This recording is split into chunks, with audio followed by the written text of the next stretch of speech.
کریں گے۔ علم کی اہمیت اپنی جگہ پر، اس کا کوئی انکار نہیں، لیکن اصل میں علم کے ساتھ ساتھ اس خلا کو معصوم کا نہ ہونے کی وجہ سے، امام کا نہ ہونے کی وجہ سے جہان بشر میں جو خلا ہے اس خلا کو بیشتر اور بہتر طریقے سے کون سا فقیہ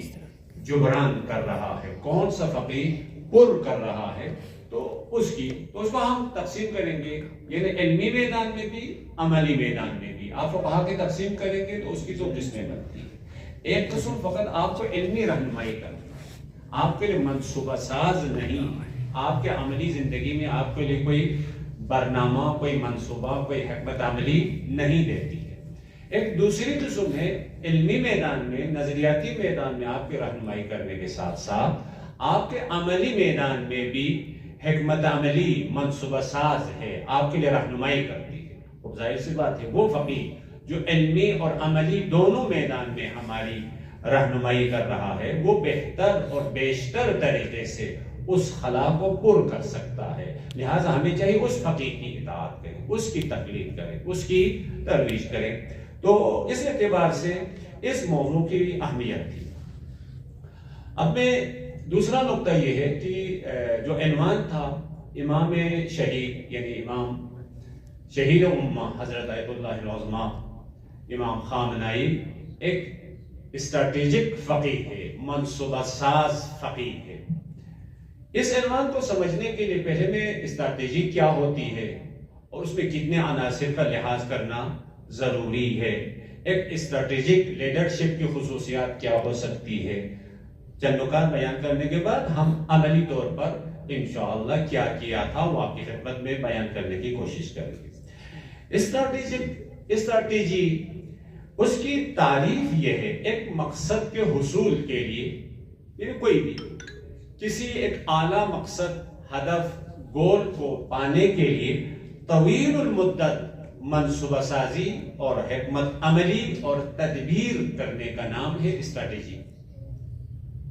یعنی ایک مقصد ہے آپ کا، ایک گول ہے، اس گول کو پانے کے لیے، اس مقصد کو حاصل کرنے کے لیے آپ طویل المدت منصوبہ سازی کرتے ہیں، پلاننگ کرتے ہیں، اس کو کہتے ہیں اسٹریٹجی۔ اب اس تعریف کے روشنی میں ہم خود اسٹریٹجی کی کیا کیا خصوصیات، یعنی کن عناصر کا ہونا ضروری ہے۔ جب ہم نے کہا ایک منصوبہ، ایک طولانی منصوبہ بندی کی، یا ایک طولانی حکمت عملی، ایک طولانی تدبیر کا نام اسٹریٹجی ہے، تو اس میں سب سے پہلی خصوصیت یہ ہے آپ کے سامنے ایک ہدف کا واضح و آشکار ہونا ضروری ہے۔ ایک ہدف ہو، گول آپ کے سامنے مشخص ہو، میں نے کہاں تک جانا ہے، کس کو پانا ہے، کس کو حاصل کرنا ہے۔ جب آپ کے سامنے ایک ہدف ہوگا، ایک مقصد ہوگا، تو اسٹریٹجی کی سوچ کا آغاز ہوتا ہے۔ اگر آپ کے سامنے کوئی ہدف نہیں ہے، چاہے وہ فردی زندگی میں ہو، چاہے وہ معاشرتی زندگی میں ہو، اگر ہدف نہیں ہے تو ظاہر سی بات ہے یہ سفر شروع نہیں کرے گا۔ دوسری خصوصیت ایک اسٹریٹجی میں ہونا ضروری ہے، وہ وسائل کا مؤثر استعمال ہے۔ ٹھیک ہے، آپ کے سامنے ایک ہدف ہے، ایک مقصد ہے، ایک گول ہے، اس کو پانا ہے، اور اس کو پانے کے لیے وسائل کو بروئے کار لانے کی ضرورت ہے۔ بس وسائل کو مؤثر طریقے سے استعمال کرنا، کم سے کم وسائل سے زیادہ نتائج حاصل کرنے کے پلاننگ کی ضرورت ہے، منصوبہ بندی کی ضرورت ہے۔ اب وسائل میں مختلف چیزیں ہو سکتی ہے، نوری انسانی بھی ہے، آپ کے باقی جتنے بھی، یہ جو مقصد آپ کے سامنے، اس مقصد کو پانے کے لیے جن وسائل کا درکار ہے، یعنی آپ کے پاس جو وسائل ہیں، ان وسائل کو مؤثر طریقے سے اور منطقی طریقے سے ان کو استعمال کرنا، ان کو بروئے کار لانے کی ضرورت ہے۔ تیسری چیز، جب ہدف کو پانا ہے تو اس ہدف کے سامنے آپ کا جو دشمن ہے، یا آپ کے جو رقیب ہے، یا ہم اس سے بھی کم تر آپ کا جو حریف ہے، اس حریف کی حکمت عملی، اس کی اسٹریٹجی، اس کی پالیسی کو بھی سمجھنا ضروری ہے، کیونکہ اس میدان میں آپ اکیلے نہیں ہیں، آپ کے حریف ہیں، آپ کے رقیب ہیں، بلکہ آپ کے دشمن ہیں، اور دشمن بھی آپ کے اہداف کو ختم کرنے کی کوشش کر رہا ہے تو ظاہر سی بات ہے ان کی بھی پالیسی ہوتی ہے، ان کی بھی منصوبہ بندی ہوتی ہے، ان کی بھی حکمت عملی ہوتی ہے، ان کو سمجھنا نہایت ضروری ہے۔ ان کی حکمت عملی کو ہم سمجھیں گے تو اس صورت میں آپ ایک اور طریقے سے ہدف تک پہنچنے کی کوشش کریں گے۔ خصوصاً سیاست اور دفاعی امور میں آپ کو جو دشمن ہوتا ہے، لہذا اس دشمن کی حکمت عملی کو سمجھنا نہایت ضروری ہے تاکہ آپ اس حساب سے پالیسی بنا سکیں، منصوبہ بندی کر سکیں، حکمت عملی کر سکیں۔ ایک چوتھی خصوصیت یہ ہے مستقبل کی پیش گوئی، یعنی آئندہ جو احتمالی امکانات تھے، آئندہ جو احتمالی چیلنجز ہے، ان کو آپ ابھی سے پیش بینی کریں۔ یعنی آپ پیش بینی کیے بغیر آپ سفر کریں اور پھر وہاں پہ مشکلات آ جائیں، مسائل آ جائیں، خطرات سے دوچار ہو جائیں، پھر آپ کے پاس کوئی رائے حل نہ ہو، تو اس صورت میں آپ کی اسٹریٹجی کیا ہو جاتی ہے؟ کامیاب نہیں ہوتی ہے، وہ مؤثر واقع نہیں ہوتی ہے۔ لہٰذا پیش بینی بہت ضروری ہے، یعنی اس سفر میں ہمارے لیے کیا کیا خطرات ہو سکتے ہیں، کیا کیا امکانات ہیں، کیا کیا چیلنجز ہیں، ان کو پیش بینی کرنا ضروری ہے۔ جب یہ 4-5 عناصر کو آپ رعایت کریں گے، پھر اس کے بعد اس اسٹریٹجی کے متعلق کیا ہے، تو اس اعتبار سے آپ مختلف میادین کے تقسیم کر سکتے ہیں۔ کبھی دفاعی ہے، کبھی سیاسی ہے، کبھی معیشت ہے، کبھی ثقافت و تربیت ہے، کبھی علمی ہے، تو مختلف میدان میں آپ اسٹریٹجی کی تقسیم کر سکتے ہیں۔ یہ ایک نقطہ تھا خود ایک منصوبہ بندی کے لیے کن خصوصیات کا ہونا ضروری۔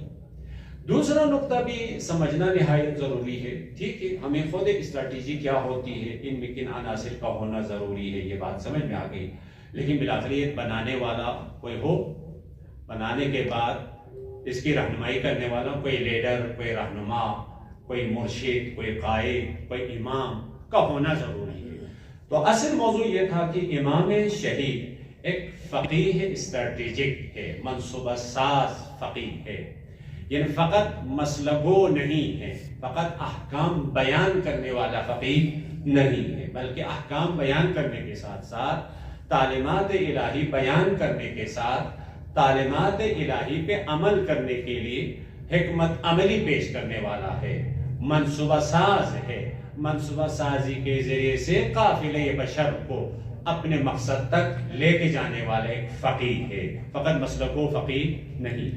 تو ایک لیڈر، ایک رہنما، ایک مرشد، ایک قائد، ایک امام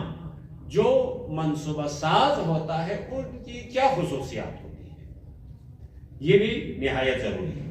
ان کی بہت ساری خصوصیات ہیں، آیات و روایات سے ہمیں جو بات سمجھ میں آ جاتی ہے، ان میں سے سب سے پہلی خصوصیت یہ ہے اس مرشد کا، اس لیڈر کا، اس رہنما کا وفادار ہونا نہایت ضروری ہے۔ یعنی کیا مطلب؟ یعنی یہ قائد اپنے قول و فعل اور اپنے نظریات اور اپنے ویژن کا وفادار ہو، کبھی بھی اپنے نظریے کے اس سے خیانت نہ کرے، بددیانتی نہ کرے، وفادار ہو، دل و جان سے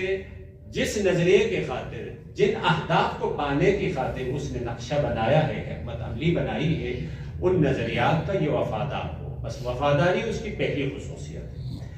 دوسری خصوصیت ہے اس میں قائدانہ صلاحیت کا ہونا ضروری ہے۔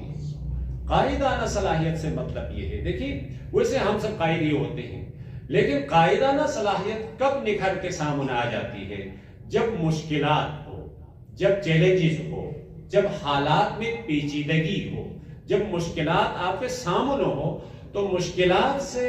نبرد آزما ہونے کے لیے، مشکلات کو حل کرنے کے لیے وہ جو سنتی طریقہ ہوتا ہے، جو روایتی طریقہ ہوتا ہے، اس روایتی طریقے سے ان مشکلات کو آپ حل نہیں کر سکتے، ورنہ ہم سب کسی کی قیادت تو کرتے ہیں، کسی قابلے کی، لیکن آپ میں قائدانہ صلاحیت ہے یا نہیں ہے؟ کب آپ کی یہ صلاحیت سامنے آ جاتی ہے؟ جب آپ کے سامنے کوئی مشکلات ہو، کوئی رکاوٹیں ہوں، مسائل ہوں، تو ان رکاوٹوں کو کراس کرنے کے لیے، ان مسائل کو حل کرنے کے لیے روایتی جو طریقہ ہے، سنتی جو طریقہ ہے، عام جو طریقہ ہے، اس طریقے پہ چل کے ہمیں یہ حل نہیں ہوتا ہے۔ لہذا غیر روایتی طریقے سے، یعنی ایک منفرد طریقے سے ایسا اقدام کریں کہ ان مسائل کو حل کر سکیں، تو ایک قائدانہ صلاحیت کا ہونا اس اسٹریٹجک فقیہ کے لیے، قائد کے لیے، اس رہنما کے لیے ہونا نہایت ضروری ہے۔ تیسری خصوصیت وسیع النظر ہونا ضروری ہے، یعنی اسی لیے بہت سارے فقہا اسٹریٹجک نہیں بنتے ہیں، قائد نہیں بنتے ہیں عملی میدان میں، کیونکہ وہ فقط اپنی رائے کو پیش کرتے ہیں، دوسروں کی رائے سننے، دوسروں کی رائے کی رعایت کرنے کی کوشش نہیں کرتے۔ مولانا میر علیہ السلام کا فرمان ہے من استبد برأیہ ہلک، جو فقط استبداد رائے رکھتا ہے، یعنی میری بات چلے گی، فقط میری رائے ہے، کسی اور کی رائے سننے کے لیے تیار نہیں ہے، تو اس کو استبداد رائے کہتے ہیں۔ من استبد برأیہ ہلک، جو استبداد رائے رکھتا ہے وہ ہلاک ہو جاتا ہے، وہ وسیع النظر نہیں، وہ تنگ نظر ہے، لہذا وسیع النظر کا ہونا ضروری ہے۔ چوتھی خصوصیت ہے وہ ہمدردی ہے، یعنی وہ لیڈر، وہ رہنما، وہ مرشد، وہ قائد جو اسٹریٹجک ہے، جو منصوبہ ساز ہے، جو حکمت عملی بنا کر پیش کرتا ہے اور قوم کی قیادت کرنا چاہتا ہے، وہ اپنے ماتحت لوگوں کے نسبت ہمدرد ہو، ان کے احساسات، ان کے جذبات، ان کے خیالات، ان کے مشکلات کا احساس ہو۔ اسی لیے بہت سارے لوگ قائد نہیں بن سکتے ہیں۔ کیوں نہیں بن سکتے ہیں؟ تو اپنے ماتحت لوگوں کے جذبات کا ان کو احساس نہیں ہے، ان کے خیالات کا ادراک نہیں ہے، ان کے دکھ درد کا ان کو کوئی خیال نہیں ہے، لہذا ہمدرد ہونا نہایت ضروری ہے۔ ایک اور خصوصیت خود آگاہی ہے۔ خود آگاہی سے مراد یعنی اپنے جذبات، اپنے مزاج کا بھی علم رکھتا ہو، میں اپنے ان مزاج کے ساتھ، جذبات کے ساتھ دوسروں پر کیسے اثر انداز ہو سکتا ہے، اس کے بارے میں جانتا ہوں۔ تو یہ دو باتیں تھی جو مقدمے کے طور پر میں نے آپ کی خدمت میں پیش کی۔ اسٹریٹجی کیا ہوتی ہے اور ایک اسٹریٹجک قائد اور رہنما میں کن خصوصیات کا ہونا ضروری ہے۔ یہ دو باتیں آپ ذہن میں رکھیں گے تو خود بخود امام خامنائی اسٹریٹجک فقیہ تھے